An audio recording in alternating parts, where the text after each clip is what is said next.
Airport থেকে বেরিয়ে আমরা মোটামুটি রেডি হয়ে গেছি। কোথায় যাব? হ্যাঁ, গাড়িতে উঠে সমস্ত লাগেজপত্র গাড়িতে তোলা হচ্ছে আস্তে আস্তে। তো কোথায় যাব পুরো ব্লগটাই তোমাদের সাথে শেয়ার করছি। ব্যাঙ্গালোর যেহেতু, ব্যাঙ্গালোরে আমার ছোট বোন থাকে, তো ওর বাড়িতে তো একটু যেতেই হবে। হ্যাঁ, ওর বাড়িটা এবার বুড়ি ছোঁয়া করে শুয়ে ওর বাড়িতে ব্রেকফাস্ট করে আমরা চলে যাব আমরা যেখানে ঘুরতে যাচ্ছি সেই সমস্ত জায়গায়। এর পরের ভিডিওগুলোতে তোমাদের সাথে সেগুলো শেয়ার করব। অনেকদিন বাদে এই ব্লগটা শেয়ার করছি। ফ্লাইটের কিছু কিছু ক্লিপিংস তোমাদের সাথে আমি একটা মিনি ব্লগে শেয়ার করেছিলাম, তো এগুলো আর শেয়ার করা হয়নি তোমাদের সাথে। এই দুজন ভীষণ রিল্যাক্স মুডে আছে, কেন কি দুজনেরই বোর্ড পরীক্ষা, একজন আইসিএসসি দিয়েছে, একজন সিবিএসসি দিয়েছে। তো এদেরও রেজাল্ট বেরিয়ে গেছে, তারপরেই আমি ব্লগটা শেয়ার করছি অনেকদিন বাদে। আমাদের ঘোরাটা কিন্তু ভীষণ ভালো হয়েছিল। তো যার আগে ব্যাঙ্গালোরের ওপর দিয়ে আমরা যে জায়গাগুলোতে যাব, ব্যাঙ্গালোরের ওপর দিয়ে যাব সেহেতু বোনের বাড়িটা একটু ছুতেই হবে। আমার এখানে ছোট বোন থাকে, তো এই যে বেরিয়ে পড়েছি সকালবেলায়। তো ওর বাড়ি মোটামুটি ও কন্টিনিউয়াস ফোন করে যাচ্ছে, তোরা কতক্ষণে আসবি। ওর আর তর্স হয়েছে না। আমারও ভীষণ ভালো লাগছে। আজকে 10 থেকে 15 বছর বাদে আমি আমার ছোট বোনের বাড়িতে যাচ্ছি। এতদিন অনেকবার বলা সত্ত্বেও আর যাওয়া হয়নি। এই যে মোটামুটি পৌঁছে গেছি ব্রিগেড মেট্রোপলিস, ওদের ফ্ল্যাট এখানের এই কমপ্লেক্সের ভেতরে। কমপ্লেক্সটাও ভীষণ সুন্দর। তো ওরা আমাদের জন্য আগে থেকেই নিচে এসে দাঁড়িয়েছিল। মোটামুটি ঢুকে গেছি আমরা। তো ওদেরকে ফোন করাতে ওরা খুঁজে পাচ্ছিল না আমাদেরকে। তারপরে গ্যারেজের ভেতরে আমরা নেমে পড়েছি অলরেডি। ওই যে ওরা আসছে, দেখতেই পাচ্ছ। এত বছর বাদে ওর বাড়িতে এলাম, মজাটাই আলাদা। আর তার সাথে আমার সব থেকে যেটা ভালো লাগছে সেটা হচ্ছে আমি যেহেতু পরীক্ষা হয়ে গেছে বোর্ড, আমি ভীষণ টেনশন মুক্ত এবং ভীষণভাবে রিল্যাক্স করার জন্য আমি এবারের ট্যুরটা এসছি। এর আগেও আমি ঘুরতে বেরিয়েছি, বাট এই ট্যুরের মতো রিল্যাক্সেশন আমার কোনো ট্যুরে হয়নি। এই যে বোনের বাড়ি পৌঁছে গেছি। তো বোনের বাড়ি ভীষণ, এটা নতুন ফ্ল্যাটও কিনেছে, ভীষণ এয়ারি। চলো তোমাদের পুরো ফ্ল্যাটটা ঘুরিয়ে ঘুরিয়ে দেখাই কতটা সুন্দর ফ্ল্যাটটা সাজিয়েছে।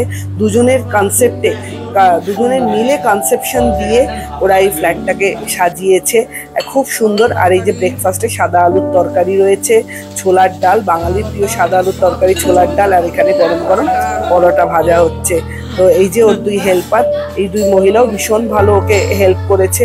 এবার ব্রেকফাস্ট মোটামুটি আমাদের সারা হয়ে গেছে। এবার আমরা বেরোবো, যেখানে যাচ্ছি সেখানে ওর বাড়িতে ব্রেকফাস্ট করেই আমরা বেরিয়ে যাচ্ছি। ওর বাড়িতে আর বেশিক্ষণ থাকলাম না। ওর বাড়িটাও ভীষণ সুন্দর, সুন্দর করে সাজিয়েছে। এরপরে যে কোনো ব্লগে তোমাদের সাথে শেয়ার করব ওর বাড়ির হোম ট্যুরটা। এই যে আমাদের সি অফ করার জন্য ওরাও বেরিয়ে যাবে, কিন্তু আমার বোনের মেয়ে সে আর আমায় আসতে দেবে না। থেকে যাও থেকে যাও। আর আমার মেয়ে, সে সানগ্লাস আনতে ভুলে গেছে, ওই জন্য সে ছোট মাসির কাছ থেকে, মেইনি বলে, ছোট মাসি হলেও মেইনি ওরা বলে ডাকে জেসিকে। তো ছোট মাসির কাছ থেকে সানগ্লাস নিয়ে নিল, সে ট্যুরে সানগ্লাস আনতে ভুলে গেছে। তো বুঝতেই পারছো ছোট মাসির কাছে তার আবদারটাই আলাদা। তো এই যে আমরা বেরিয়ে পড়েছি জেসির বাড়ি থেকে। এবার গাড়িতে উঠে আমরা যেখানে যাচ্ছি সেখানে যাব।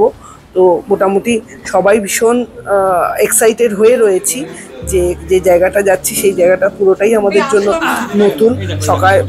সকালবেলা মাঝরাতে উঠে ফ্লাইট ধরা সত্ত্বেও কারোর মধ্যে কোনো রকম কোনো ক্লান্তি নেই, কোনো এক্সজশন নেই। সবাই ভীষণ এনার্জি নিয়ে আমরা রয়েছি যে আমরা পুরো ট্যুরটাকে ভীষণ ভালো এনজয় করব। আজকে 1.5 বছর বাদে আমি বেরিয়েছি। বাচ্চা মেয়ে দুটো তাই, আমার ননদও তাই। ওদের পড়া পরীক্ষা এগুলোর জন্য আমাদের আর কোথাও যাওয়া হয়ে ওঠেনি। আর এই যে সবাই মিলে বেরিয়েছি, সবাই ভীষণ এক্সাইটেড। বোনের কমপ্লেক্সটাও ভীষণ সুন্দর, এত গ্রিনারিজ আর খুব সুন্দর মেনটেন করা আমি যেটা দেখলাম। আর এত বড় কমপ্লেক্স, এখানে কি নেই, ক্যাফে থেকে শুরু করে জিম, এই সমস্ত কিছু রয়েছে। পরে তোমাদের সাথে সেগুলো শেয়ার করব। চলো এবার গাড়িতে উঠে আমরা যেখানে যেতে চাইছিলাম সেখানের উদ্দেশ্যে রওনা দিই। আর পুরো ব্লগটা তোমরা দেখতে থাকো। অপূর্ব সুন্দর ওদের কমপ্লেক্সটা, আর এত সুন্দর লাগছিল। আর তোমরা তো জানোই ব্যাঙ্গালোরের ওয়েদার অপূর্ব। আমাদের কলকাতার মতন এত ঘাম নেই, এত এক্সজশন নেই, এত পলিউশন নেই। ভীষণ সুন্দর একটা শহর। হ্যাঁ, যেটা আছে একটু যানজট আছে। আর ওর কমপ্লেক্সের আশেপাশে কোনো রকম কোনো কি বলবো চিৎকার চেঁচামেচি কিছু নেই। খুব সুন্দর কমপ্লেক্সটা আর ওয়েল মেনটেন। ওরাও আমাদের সাথে আসছে, মেয়ে তো কিছুতেই ছাড়বে না আমাদেরকে। যে আমাদের ওরাও ইচ্ছে ছিল ওদেরকেও নিয়ে যাওয়ার, কিন্তু ওদের যেহেতু অফিস রয়েছে সেই জন্য ওরা আর আমাদের সাথে যেতে পারলো না, আমরাই বেরিয়ে গেলাম। তো এই যে আমরা গাড়িতে উঠছি, আমাদের সাথেই ছোট মেয়েটা যাবে, বোনের মেয়ে। তো তাকে আমার মেয়ে আবার খুব ভালো করে বুঝিয়ে দিচ্ছে, না আমরা আবার এখানেই ফিরবো। হ্যাঁ, আমার ইচ্ছে আছে আমি ফিরে 7 দিন বোনের বাড়িতে থাকবো, বোনের বাড়িতে একটু রিল্যাক্স করব, যেহেতু এত বছর ভাবে সবসময় তো আর বোনের বাড়িতে যাওয়া হয় না, এই বোনের বাড়িতে। তো সেই ক্ষেত্রে আজকে 15 বছর বাদে এলাম যখন, কিছুদিন আমার প্ল্যান আছে 7 ডেজ আমি ঘুরে বেরিয়ে এসে ওর বাড়িতে 7 দিন থাকবো। এই যে গাড়িতেও সবাই মোটামুটি উঠে গেছে, এই যে এক বোন আরেক বোনকে বোঝাচ্ছে যে আমরা আবার এখানেই আসবো, এসে তখন আমরা মজা করব, আমরা এখন যাই। সে আবার হ্যাঁ বললো, দেখতেই পাচ্ছ ওর মন তো খারাপ হয়ে গেছে। তো এই যে বোনকে রেখে আমরাও বেরিয়ে পড়লাম আমাদের গন্তব্যের উদ্দেশ্যে।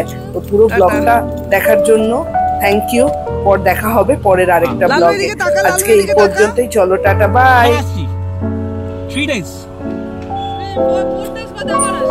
4 days টাটা টাটা। গাড়ি নিয়ে ছবি তো তুলতে